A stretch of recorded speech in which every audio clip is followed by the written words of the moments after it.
Well, Mexico is at it again. They are furious because not only are we going to build a wall, but President Trump's initial law enforcement plan has slowed down the amount of illegal immigration into our country. Which means, Mexico actually has to take care of their own. So naturally, instead of working to solve their own country's problems, they've decided to, once again, blame the United States for being, well, the United States. In that, they are now planning to tax any vacationing Americans entering Mexico. If the plan goes through, Mexico can kiss their tourist industry goodbye, and they will be in worse shape than ever before. A top Mexican official on Tuesday said that Mexico may consider charging a fee for Americans entering the country in what could be seen as a retaliation to President Trump's call for a border wall. Foreign Secretary Luis Videgaray, in a meeting with Mexico's top legislators, called Trump's plan an unfriendly,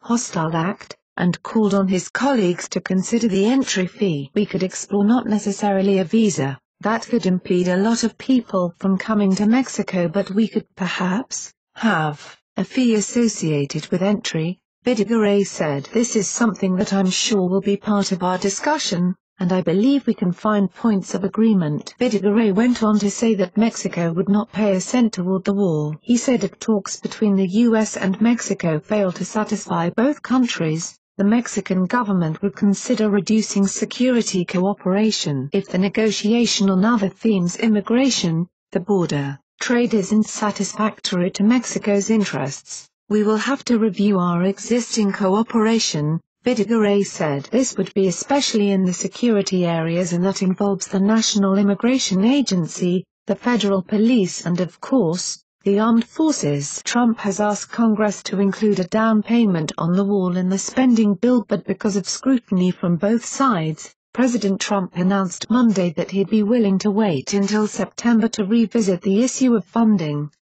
However, his stance on Mexico's role in paying for the wall hasn't changed. Well, Americans, it looks like this battle between border wall, illegal immigration, and fees is only the beginning of our battles with Mexico. Perhaps once the wall is built, they will realize how much they need our US dollars in their resorts. Share this on Facebook and Twitter and let us know what else you think. What are your thoughts on this? Please share them with the world. American Conservative Herald helped contribute to this report.